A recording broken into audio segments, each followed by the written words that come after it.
اللهم انفعنا بما علمتنا وعلمنا ما ينفعنا وزدنا علم۔ بہت ہی مختصر انداز میں آج کے درس کا خلاصہ پیش کرنے کی کوشش کر رہا ہوں۔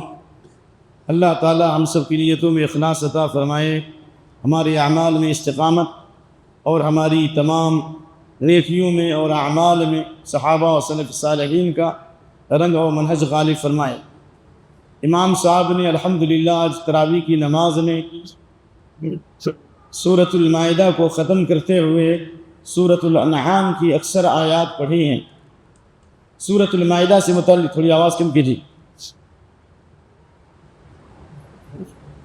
سورۃ المائدہ کا خلاصہ کل مختصر طور پہ بتایا گیا، لیکن ذرا آپ لوگ غور سے سنیے جو باتیں کہہ رہا ہوں، پوری پوائنٹ۔ سورۃ المائدہ کا نام سورہ مائدہ کیوں پڑا؟ اس لیے کہ اللہ نے اس میں مائدہ کا ذکر کیا۔ مائدہ اس دسترخوان کو کہتے ہیں جو مختلف قسم کے کھانوں سے سجا ہو، انواع و اقسام کے کھانے ہیں، اس کو کیا کہتے ہیں؟ مائدہ کہتے ہیں۔ اور اس کے دوسرا نام سفرہ بھی ہوتا ہے، عام سفرہ دسترخوان۔ مائدہ وہ دسترخوان جو ہر قسم کے کھانے سے یا مختلف کھانوں سے سجا ہو۔ تو اس لیے کہ اللہ تعالیٰ نے حضرت عیسیٰ علیہ السلام کے حواریوں کے ذریعے سے یہ مطالبہ کیا تھا، یعنی عیسیٰ علیہ السلام کے حواریوں نے مطالبہ کیا تھا، قال عیسی ابن مریم اللہم ربنا انزل علینا مائدۃ من السماء تکون عیدا لاولنا وآخرنا وآیۃ منک وارزقنا وانت خیر الرازقین۔ عیسیٰ علیہ السلام کے حواریوں نے کہا تھا، اذ قال الحواریون یا عیسی ابن مریم هل یستطیع ربک ان ینزل علینا مائدۃ من السماء، کیا تیرا رب اس بات کی قدرت رکھتا ہے، اللہ اکبر، کہ ہمارے اوپر آسمان سے ایک دسترخوان نازل کرے جو انواع و اقسام کے کھانوں سے پر ہو؟ تو حضرت عیسیٰ نے کہا کہ اللہ سے ڈرو، اس کی کیا ضرورت ہے؟ ایمان بالغیب جب لا رہے ہو تو اس کی کیا ضرورت ہے؟ تو انہوں نے کہا نہیں، ہم چاہتے ہیں کہ اللہ تعالیٰ دسترخوان نازل کرے تاکہ ہم اس دن اللہ کا شکریہ ادا کریں، اس دن عید منائیں۔ تو حضرت عیسیٰ علیہ السلام نے دعا کی تھی، قالوا نريد ان ناكل منها، ہم کھائیں، وتطمئن قلوبنا، ہمارے دل کو اطمینان ہو جائے، ونعلم ان قد صدقتنا، اور ہم جان لیں کہ آپ سچے ہیں، ونكون من الشاہدین، اور ہم گواہی دینے والوں میں ہو جائیں۔ تب عیسیٰ علیہ السلام نے دعا کی، کس چیز کی؟ دسترخوان، ایسا دسترخوان اتار جس میں مختلف قسم کے کھانے۔ تو اللہ نے آیت نازل، قال عیسی ابن مریم اللہم ربنا انزل علینا مائدۃ من السماء تکون لنا عیدا لاولنا، اے اللہ ایسا دسترخوان دے جو مختلف قسم کے کھانوں سے سجا ہو، ہمارے لیے عید کا دن ہو اور یہ نشانی بھی ہو، اور ہمیں روزی عطا فرما، تو بہترین روزی دینے والا ہے۔ تو اللہ نے کہا انی منزلها، وفی قراءۃ اخری، حافظ صاحب دوسری قراءت میں منزلها بھی ہے جی، قراءت سبعیہ میں، قال اللہ انی منزلها، اے منزلها، ہم اس دسترخوان کو تو اتاریں گے، لیکن اس کے بعد اگر کسی نے ناشکری کی اور نعمتوں کو ضائع کر دیا، فإنی اعذب عذابا لا اعذب احدا من العالمین، میں اتنا سخت عذاب دوں گا کہ روئے زمین میں اتنا سخت عذاب ہم نے کسی کو نہیں دیا ہوگا۔ یہاں پہ ایک مسئلہ ہے، امام ابن کثیر کی رائے یہ ہے کہ دسترخوان اتارا ہی نہیں گیا۔ کیوں؟ اس لیے کہ اگر دسترخوان اللہ اتار دیتا اور وہ ناشکری کرتے تو دنیا میں سب سے سخت عذاب ہوتا۔ اور امام طبری کا رجحان ہے کہ دسترخوان اتارا گیا، لیکن واللہ عالم، شریعت اس بارے میں خاموش، اللہ زیادہ جانتا ہے۔ بظاہر یہی نظر آتا ہے کہ دسترخوان نہیں اتارا گیا کیونکہ وہ ناشکری کرتے تو اللہ کا عذاب آتا، اور اس کے بعد کے واقعات کا ذکر نہیں ہے۔ تو اس نام سے ایک سورت اللہ نے اتاری ہے، لیکن اس سورت کے اندر اللہ نے آغاز ہی میں کہا یا ایھا الذین آمنوا اوفوا بالعقود، ایگریمنٹ پورا کرو، اللہ کے ساتھ ایگریمنٹ، رسول اللہ کے ساتھ ایگریمنٹ، اس کے بعد ملک و ملت کے ساتھ ایگریمنٹ، غیر مسلموں کے ساتھ ایگریمنٹ، بین الاقوامی قوانین میں جو ایگریمنٹ جو شریعت سے نہیں ٹکراتے ہیں ان کو پورا کرو۔ واضح؟ غیر مسلم سے بھی ایگریمنٹ پورا کرنا ہے۔ اب انشاءاللہ سورہ انفال میں یہ ذکر آیا کہ حضرت معاویہ بن ابی سفیان رضی اللہ تعالیٰ عنہ کے نے رومیوں سے صلح کی تھی۔ کیا کیا تھا؟ عیسائیوں سے صلح کی تھی کہ اتنی مدت تک جنگ نہیں ہوگی، جیسے جنگ بندی جو ابھی چل رہی ہے برائے نام غزہ میں، لیکن یہ یہودی لوگ اس ایگریمنٹ کو توڑ کر کے جگہ جگہ بمباری کر رہے ہیں، مسلمانوں کو ستا رہے ہیں، ان کے کھانے اور اناج اور دوسرے اشیاء خوردنی کے اوپر پابندی لگی ہوئی ہے، رمضان میں دانے دانے کو ترس رہے ہیں۔ کیا ہم اتنا بھی دعا نہیں کر سکتے اللہ تعالیٰ سے؟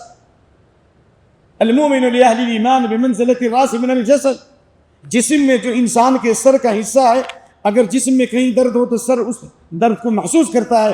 دنیا میں کہیں بھی مسلمان کو اگر کوئی درد ہے, کوئی کانٹا چبھتا ہے اور اس کا درد ہمارے سینے میں نہیں ہے تو ہمیں پھر سے ایمان لانا چاہیے, ہمارا ایمان قبول نہیں ہے. تو اس ایگریمنٹ کو انہوں نے توڑا. لیکن حضرت معاویہ بن ابی سفیان رضی اللہ عنہ نے وہ مدت, جو جنگ کی جو مدت ابھی شروع ہونے والی تھی, اس سے کئی مہینہ پہلے ہی رومی بارڈر پر فوج بھرتی شروع کر دیا, فوج لانا شروع کر دیا. تو حضرت انبس صحابی کا نام بھول گیا میں, معاف کیجیے, لا الہ الا انبسا والے, ہاں, ایک صحابی گھوڑے پر سوار ہوئے اور دوڑ دوڑ کے اعلان کرنے, وفا اللہ غدر, وفا اللہ غدر, یہ وفاداری کرو, غداری مت کرو, یہ عیسائیوں کے ساتھ غداری مت کرو, اور جس کے درمیان اور کسی قوم کے درمیان صلح ہو تو اس کو نہ توڑے یہاں تک کہ مدت پوری ہو جائے, یا وہ خود سے وہ توڑ دے. تو غیر مسلم کے ساتھ بھی ایگریمنٹ ہے, اس کو پورا کرنا ضروری ہے. من قتل معاہدا لم یرح رایۃ الجنہ, کسی غیر مسلم کے ساتھ ایگریمنٹ ہے اور آپ نے اس کو امان دے کر اس کو قتل کر دیا تو ایسے آدمی کو جنت کے خوشبو نصیب نہیں ہے. عفو بالعقود, اللہ نے یہودیوں پہ لعنت کی, لعناہم وجعلنا قلوبهم قاسیہ, ایگریمنٹ توڑنے کی وجہ سے. اللہ نے ان سے ایگریمنٹ کیا تھا, وقال اللہ انی معکم لئن بالصلاۃ, میں تمہارے ساتھ ہوں اگر تم نے نماز قائم کی, واتیتم الزکاۃ, زکات دیا, وآمنتم برسولی, میرے رسولوں پر ایمان لائے, وعزرتم, ان کو قوت دی, واقرضتم اللہ قرضا حسنا, اللہ کی راہ میں قرضہ دے, یعنی خوب خرچہ کیا. لأکفرن عنکم سیئاتکم, ہم تمہارے گناہوں کو دور کر دیں گے, ولأدخلنکم جنات, ان کو جنتوں میں داخل کریں گے جن کے نیچے نہریں جاری ہیں. یہ ایگریمنٹ تھا نا. فبما نقض میثاقهم لعناهم, انہوں نے اس ایگریمنٹ کو توڑ دیا, اللہ نے ان کے دل سخت کر دیے. یحرفون الکلم عن مواضعہ, خود تو بدلتے نہیں, قرآن کو بدلتے ہیں, انہوں نے کتاب ہی کو چینج کر دیا. تو جو لوگ بھی قرآن پہ عمل نہیں کرتے, دوسری کتابوں پہ عمل کر رہے ہیں, حدیث پہ عمل نہیں کرتے, دوسری کتابوں پہ عمل کر رہے ہیں, یہ اللہ کا عذاب ہے. گناہوں کی وجہ سے, شریعت کو پامال کرنے کی وجہ سے اللہ نے ان کو دین کو گمراہی کی طرف پھیر دیا. اور پھر اس کے بعد پوری یہودیوں کی داستان ہے, شریعت کو چھوڑنے کی وجہ سے, ایگریمنٹ توڑنے کی وجہ سے. اللہ نے کہا وَنَسُوا حَظًّا مِمَّا ذُكِّرُوا بِهِ, اللہ نے فرمایا کہ انہوں نے جو نصیحت کی گئی اس کو انہوں نے بھلا دیا, چاہے وہ نصارہ ہو چاہے یہود ہو. فَأَغْرَيْنَا بَيْنَهُمُ الْعَدَاوَةَ وَالْبَغْضَاءَ, قیامت تک اللہ نے عداوت و دشمنی پیدا کر. اور یہودیوں کے بارے میں اللہ نے کہا وَجَعَلَ بِينَهُمْ وَأَغْرَيْنَا بَيْنَهُمُ الْعَدَاوَةَ وَالْبَغْضَاءَ, نصارہ کے بارے میں اور یہودیوں کے بارے میں بھی اللہ نے فرمایا وَأَلْقَيْنَا بَيْنَهُمُ الْعَدَاوَةَ وَالْبَغْضَاءَ إِلَى يَوْمِ الْقِيَامَةِ كُلَّمَا أَوْقَدُوا نَارًا لِلْحَرْبِ, قیامت تک ان کے دلوں میں نفرت اور عداوت پیدا کر دی, ایک دوسرے کو کافر کرتے, ایک دوسرے سے لڑتے ہیں. کلما اوقدوا نارا للحرب, جب جب انہوں نے جنگ کی آگ بھڑکائی اللہ نے بجھا دیا.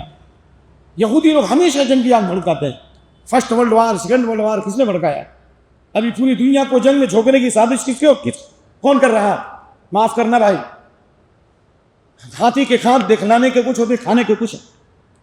ان حوثیوں سے دھوکہ مت کھاؤ, ان رافضیوں سے دھوکہ مت کھاؤ, ان شیعوں سے دھوکہ مت کھاؤ.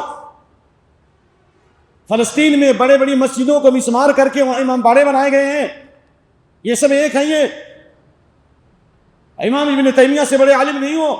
کہا الروافض ہم حمیر الیہود, روافض جو ہیں یہودیوں کے گھوڑے رہے, ہر دور میں گدھے رہے, یہودیوں نے ہمیشہ سواری کی ہے, استعمال کیا روافض کو. ہم اشد علی الامت من الیہود والنصارى, امت پر یہ روافض یہود و نصارہ سے زیادہ نقصان دہ. مت دھوکہ مت کھاؤ. نجا ظاہر پرستی پر اگر کچھ عقل و دانش ہے, چمکتا جو نظر آتا ہے سب سونا نہیں ہوتا. انہی کے کوکھ سے جنم لینے والے ہیں. دونوں کی ماں ایک ہے, دونوں کے عقیدے ایک ہیں, دونوں کی فکر ایک ہے, دونوں کے خیالات ایک ہیں, دونوں کی جڑیں ایک ہیں. ہر دور ہر زمانے میں روافض یہود ملے رہے, کبھی مسلمانوں کے قابل نہیں. لہذا یہ استعمال ہوتے ہیں. اس لیے اللہ تعالیٰ نے فرمایا جب جب انہوں نے جنگ کی آگ بھڑکائی اللہ نے اس کو بجھا دیا. آج بھی بھڑکانے کی کوشش ہو رہی ہے, لہذا اس سے آگاہ ہو جائیے. اور اگر نہیں تو شام پر کن لوگوں نے, اللہ نے کن کا کنٹرول ہے اس وقت, جو جنگ اور لڑائی نہیں چاہتے, جنہوں نے اپنے دشمنوں کو معاف کر دیا. لیکن وہی دشمنان اسلام جس میں روافض بھی ہیں, جس میں یہود بھی ہیں, اور جس میں دشمنان اسلام بھی ہیں, سب مل کر کے جنگ کی آگ بھڑکا رہے ہیں. اس کا مطلب یہ کہ اندر سے ان کی جڑیں ملی ہوئی ہیں. بہرحال اللہ تعالیٰ نے اس صورت کے اندر چند اور اہم باتیں بتائی ہیں. تقریر میری ختم ہو چکی ہے. اللہ تعالیٰ نے یہ بتا دیا ہے کہ یہودیوں میں گمراہی کیوں آئی, لعنت کیوں ہوئی, بندر کیوں بنے, سور کیوں بنے, قیامت تک لعنت کیوں ہوئی. صرف ایک وجہ ہے. کیا ہے؟ لولا ينهاهم الربانيون والاحبار.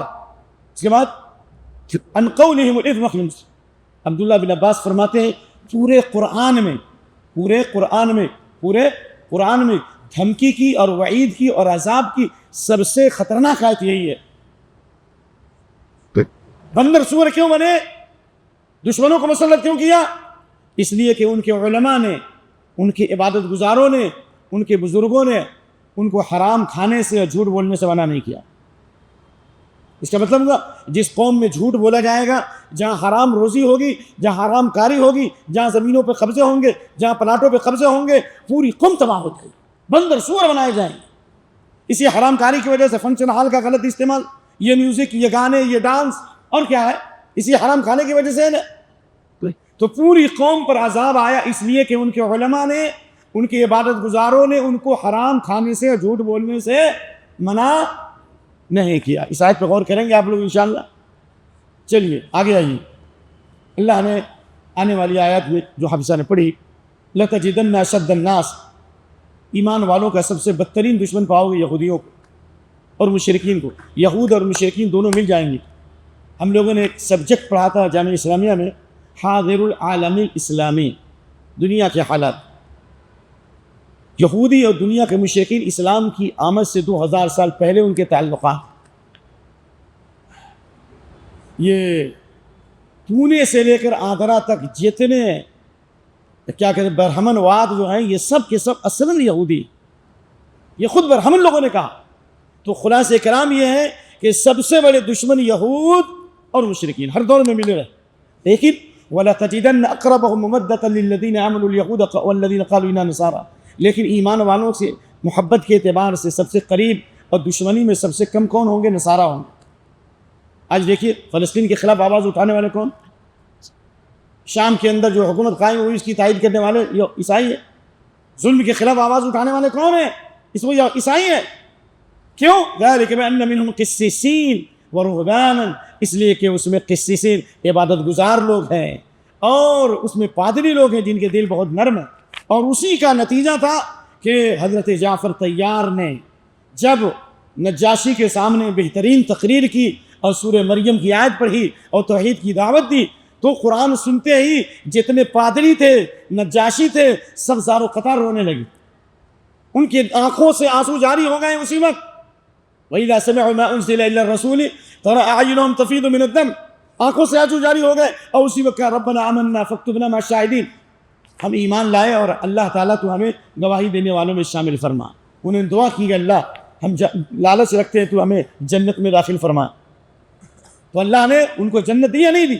ابو داؤد کی حدیث ہے نجاشی کی ملاقات رسول اللہ سے نہیں ہوئی، لیکن نبی صلی اللہ علیہ وسلم کی طرف سے وکیل بنے اور ام حبیبہ سے جب شادی ہوئی تو اسی نجاشی نے 4000 دینار دیے تھے بطور مہر، اور جتنے لوگ تھے سب کو کھانا کھلایا تھا. یہ ولیمہ تھا رسول اللہ صلی اللہ علیہ وسلم.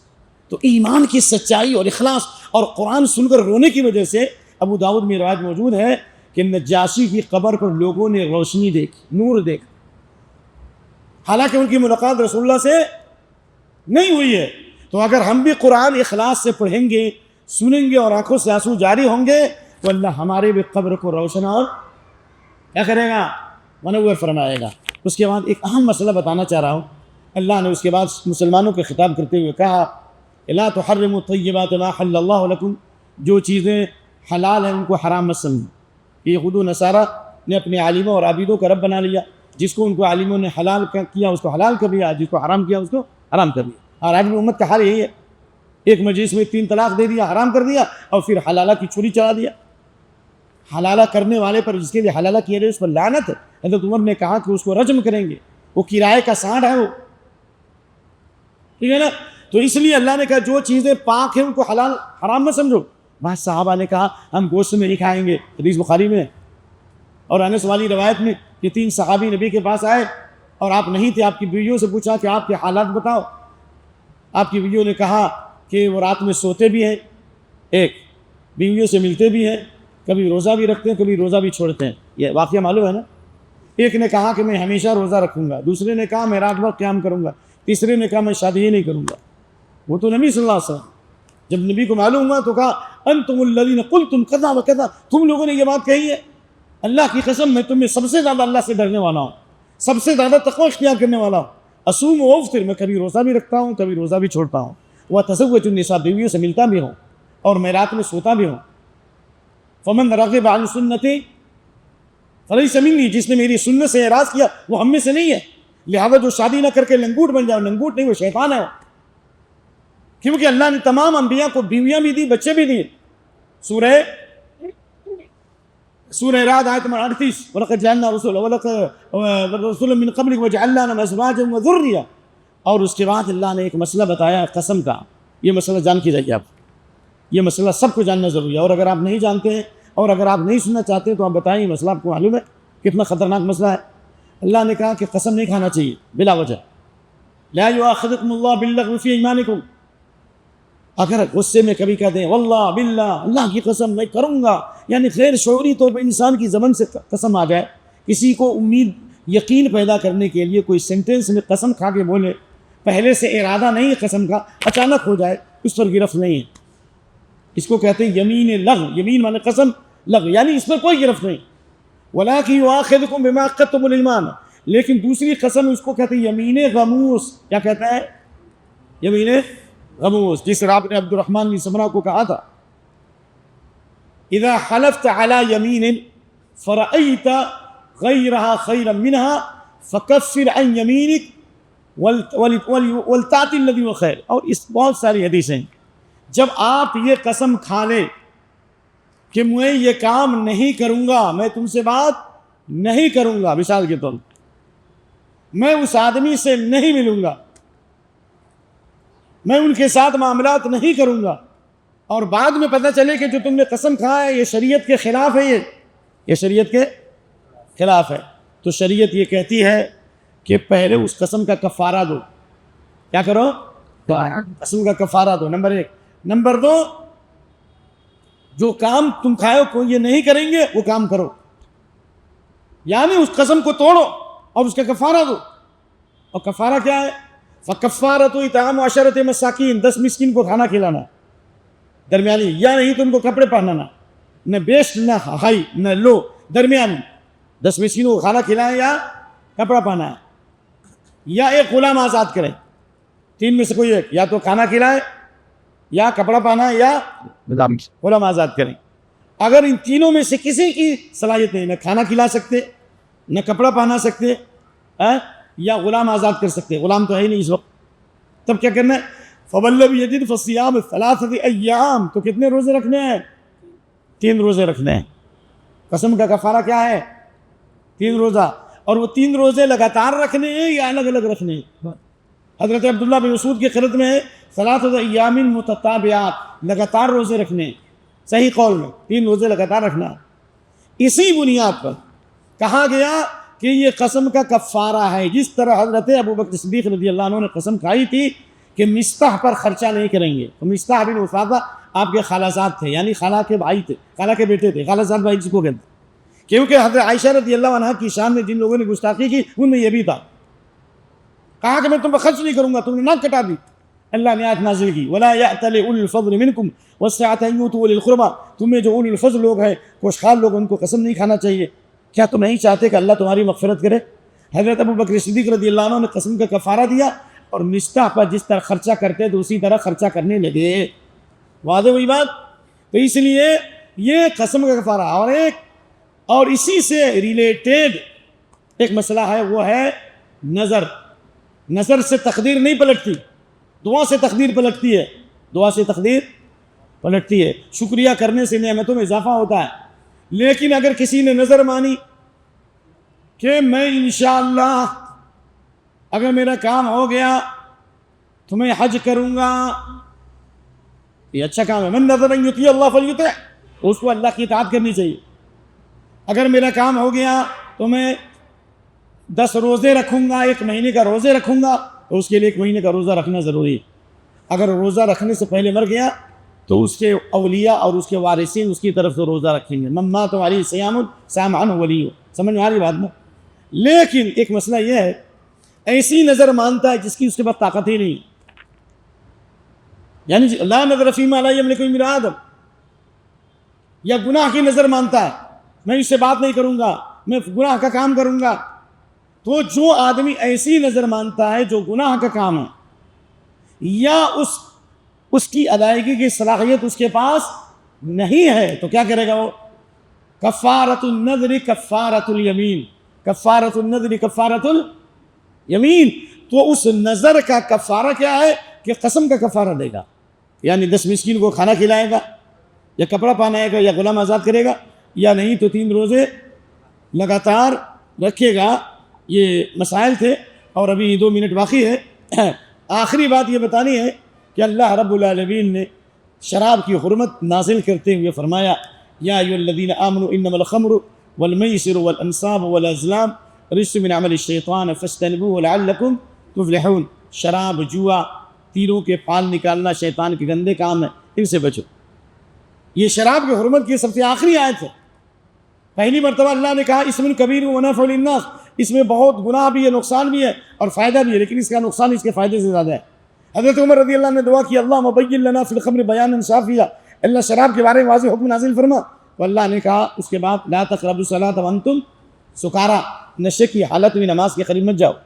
پھر اللہ نے تیسری بار آیات نازل کی شراب اور جوا اور پھالوں کے تیر نکالنا یہ شیطان کے گندے کام ہے، لہذا شراب کو ام الخبائث کہا گیا، تمام برائیوں کی ماں ہے. نمبر 1. نمبر 2 شراب پینے والا کعابد الوثن، گویا کہ بت پرست کی طرح نشاور چیزیں استعمال کرنے والا. جو بچے نشاور چیزیں استعمال کر رہے ہیں، جو ہمارے نوجوان چھوکرے استعمال کر رہے ہیں، کہا کہ نشہ استعمال کرنے والا کعابد الوثن، بت پرستی کی طرح ہے، ہر برائی اس کے اندر آئے گی. لہذا اس سے توبہ کرنا چاہیے. اور جس نے دنیا میں شراب پی لیا، جنت کی شراب سے اللہ محروم رکھے گا، تمام جہنمیوں کا خون اور پلائے گا. لہذا ہمارے لیے ضروری ہے کہ ہم امت کی اصلاح کریں اور نشاور چیزوں سے ان کو روکیں، کہ وہ آخری زمانے میں چہرے اور شکلوں کو بندروں و سوروں سے بدل دیا جائے گا. حدیث ہے سیکون فی آخر الزمان مخسف ومسخ وقذف، آسمان سے پتھروں کی بارش ہوگی، لوگوں کو اللہ زمین میں دھسا دے گا اور چہروں کو بندروں و سوروں سے اللہ بدل دے گا. کب؟ عمران اذا کثر المعازف، میوزک کے غلط استعمال، میوزک بہت زیادہ بڑھ جائیں گے، گانے والیوں کی کثرت ہوگی. وشربت الخمور، شراب خوری کی کثرت ہوگی. شراب پینے کی وجہ سے بندر و سور بنائے جائیں گے، کیونکہ شراب پینے سے بے حیائی آتی ہے. انسان کی فطرت میں بندر اور سور کی عادت داخل ہو جاتی ہے. شراب پینے سے بندر اور سور کی گندی عادت شراب خوروں میں پیدا ہوتی ہے، بے حیائی آتی ہے. لہذا اللہ تعالیٰ اسی طرح بندر اور سور بنائے گا. بندر بے حیا جانور ہے نا، خنزیر بے حیا جانور ہے یا نہیں؟ یورپ امریکہ میں بے حیائی کو 70% عورتیں وقت ماں بن جاتی ہے شادی سے پہلے، کیونکہ سور اور خنزیر کھانے کی وجہ سے. تو شراب پینے سے بے حیائی آتی ہے، اس لیے اللہ تعالیٰ ان کو بندر اور سور بنا دے گا. نعوذ باللہ من ذلک. اور وہ حدیث یبیتن الناس من امتی علی عشر وبطر ولہو ولعب، میری امت میں ایسے لوگ ہوں گے جو رات گزاریں گے لہو و لعب کے ساتھ، کھیل کود کے ساتھ، تماشے کے ساتھ، تکبر اور غرور کے ساتھ، ناچ گانے کے ساتھ. صبح ہوگی تو اللہ فیصبح القردۃ والخنازیر، اللہ تعالیٰ صبح ہوتے ہوتے بندر سور بنا دے گا. اب بعض روایت میں ہے کہ اللہ کچھ لوگوں کو بندر سور بنائے گا، بعض لوگوں کو ان کی بلڈنگوں کو ان پر گرا دے گا. اب ابن ماجہ میں بھی ہے حدیث. کیوں گرائے گا؟ کیوں بندر سور بنائے گا بھائی؟ بے استحلالہم المحارم، جن چیزوں کو اللہ نے حرام کیا اس کو حلال سمجھ لیں گے. زنا کو حلال سمجھ لیں گے، رشوت کو حلال سمجھ لیں گے، میوزک کو حلال سمجھ لیں گے، گانے کو حلال سمجھ لیں گے، شراب کو حلال سمجھ لیں گے. واضح کتنے لوگ ہیں جو فتویٰ دے دیا کہ لون لینا جائز ہے. تہجد کی نماز کا وقت ہے اور ای ٹی وی پہ ایک مولوی فتویٰ دے رہا ہے ہندوستان میں سود لینے میں کوئی حرجہ نہیں. میں خود سنا استحلال، حرام چیزوں کو حلال سمجھنے کی وجہ سے، واکل مروا، سود کھانے کی وجہ سے، وشربہم الخمر، شراب پینے کی وجہ سے، اور ولبس الحریر، ریشمی لباس پہننے کی وجہ سے. عورتوں کے لیے ریشم جائز ہے اور مردوں کے لیے حرام. یہ اہم مسئلہ تھا جو میں نے آپ کے سامنے رکھا. اللہ تعالیٰ ہماری باتوں کو قبول فرمائے اور جو غلطیاں اللہ معاف فرمائے، اور اس بیان سے اللہ ہمیں بھی فائدہ پہنچائے، آپ سب کو بھی، جن جو لوگ بھی سنیں اللہ تعالیٰ ان کو سچی توبہ کی توفیق عطا فرمائے. قول قولی هذا واستغفر اللہ لی ولکم ولسائر المسلمین واستغفروا انہ الغفور الرحیم. السلام علیکم ورحمۃ اللہ وبرکاتہ.